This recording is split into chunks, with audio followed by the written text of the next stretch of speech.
আমাদের ভাবনা চিন্তা চলছে। এটা আমার আর এই বিধানসভার শেষ হওয়ার পরেই আমাদের মাননীয় মুখ্যমন্ত্রীর সঙ্গে এটা নিয়ে কথা বলার সুযোগ পাবো। মাননীয় মুখ্যমন্ত্রীর অনুমতানুসারে এটা আমরা খুব তাড়াতাড়ি সংসদকে জানিয়ে দেবো। নমস্কার বন্ধুরা, মাধ্যমিক পরীক্ষা শেষ হতে না হতেই নতুন করে নোটিফিকেশন জারি। বর্তমানে ফল কবে প্রকাশ হবে সেই সম্পর্কে যেমন বলে দেওয়া হয়েছে, মাধ্যমিক পরীক্ষা পাশ করার পরে আপনাদের কি হতে চলেছে সেই সম্পর্কে বিস্তারিতভাবে জানানো হয়েছে। বর্তমানে মাধ্যমিক পরীক্ষা আপনারা বেশিরভাগই পাশ করবেন, এই সম্পর্কে আর কিন্তু কোনো ডাউট নেই। এবং তার সাথে মাধ্যমিকের রেজাল্ট 76 দিনের মাথায় প্রকাশ হবে, অর্থাৎ 19শে মে থেকে 25শে মের মধ্যে কিন্তু আপনাদের রেজাল্ট আউট হবে। কিন্তু 19শে মে হওয়ারই কথা আছে, কিন্তু সেটা কোনো কারণে ডিলে হতে পারে, সেটা 22শে মে বা 25শে মে হতে পারে।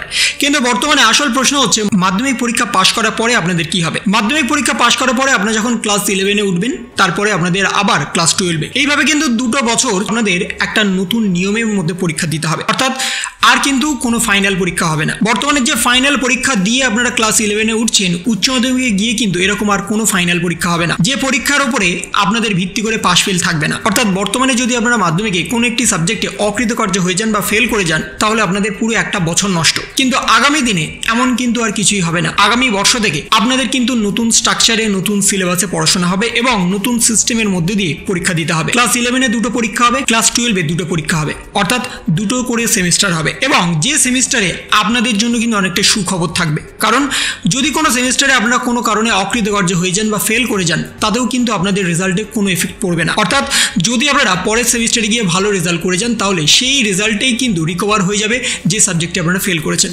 অর্থাৎ পাস ফেল নিয়ে কিন্তু আর আপনাদের কোনো রকম চিন্তা থাকবে না।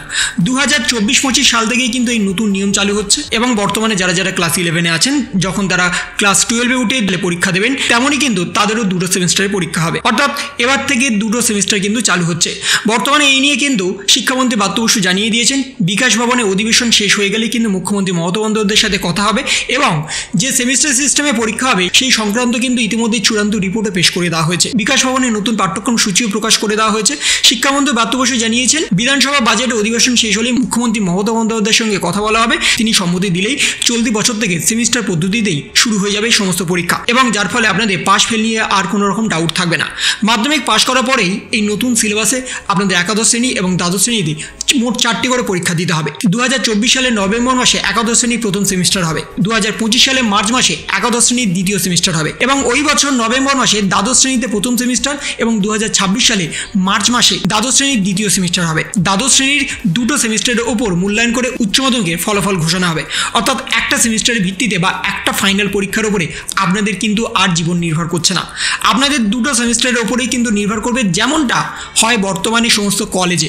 একটা সেমিস্টারের উপরে কিন্তু আপনাদের সমস্ত কিছু নির্ভর করে না, একটা সেমিস্টারের উপরে যেমন কিছু নির্ভর করে না, ঠিক তেমনই আপনাদেরও কিন্তু একটা সেমিস্টারের উপরে আর আপনাদের ফাইনাল পরীক্ষা বা জীবনের বড় একটা পরীক্ষা নির্ভর করবে না। আপনারা যদি কোনো কারণে ফার্স্ট সেমিস্টারে কম নাম্বার পান বা অকৃতকার্য হয়ে যান, তাতে কিন্তু আপনাদের ফাইনাল রেজাল্টে কোনো এফেক্ট পড়বে না। আপনারা যদি দ্বিতীয় সেমিস্টারে গিয়ে ভালো রেজাল্ট করে যান, সেই সাবজেক্টে যদি পাস মার্কের থেকে বেশি নাম্বার পেয়ে যান, তাহলে কিন্তু পুরনো যে সেমিস্টারে অর্থাৎ ফার্স্ট সেমিস্টারে যেখানে কম নাম্বার পেয়ে অকৃতকার্য হয়েছেন, সেটা কিন্তু রিকভার হয়ে যাবে। অর্থাৎ পাস ফেল নিয়ে কিন্তু আর কোনো রকম ডাউট থাকবে না। এবং আপনাদের যে সিলেবাসে পরীক্ষা হবে সেটা কিন্তু 50-50 করে পরীক্ষা হবে, অর্থাৎ একসাথে কিন্তু আর একটা গোটা সিলেবাসে পরীক্ষা হবে না। ফার্স্ট সেমিস্টারে যেটা পরীক্ষা হবে সেটা হচ্ছে আপনাদের মাল্টিপল চয়েস এবং তার সাথে এসিকিউ টাইপের কোশ্চেনে পরীক্ষা হবে, এবং দ্বিতীয় সেমিস্টারে যেটা হবে সেটা এসিকিউ এবং ডেসক্রিপটিভ টাইপ প্রশ্নে পরীক্ষা হবে।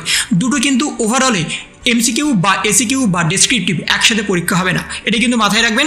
প্রথম সেমিস্টারে যেটা হবে সেটা হচ্ছে আপনাদের এমসিকিউ এবং এসিকিউ, দ্বিতীয় সেমিস্টারে যেটা হবে সেটা হচ্ছে আপনাদের এসিকিউ এবং ডেসক্রিপটিভ টাইপ, এবং দুটোর মাধ্যমেই কিন্তু আপনাদের আগামী দিনে পরীক্ষা দিতে হবে উচ্চ মাধ্যমিক। তাই বর্তমানে আপনাদের পাস ফেল নিয়ে আর যেমন কোনো ডাউট থাকবে না, এবং আপনাদের সিলেবাস কমপ্লিট নিয়েও কিন্তু আর কোনো রকম সমস্যা থাকবে না। এই নতুন নিয়ম আসতে চলেছে 2024-25 শিক্ষাবর্ষ থেকে। তো এই ছিল একটা ছোট্ট ইনফরমেশন আপনাদের সকলের জন্য। যদি আপনাদের ভিডিওটা ভালো লেগে থাকে তবে লাইক করুন, শেয়ার করুন এবং অবশ্যই সাবস্ক্রাইব করুন। তার পাশাপাশি আপনার মতামত কমেন্টের মাধ্যমে জানান।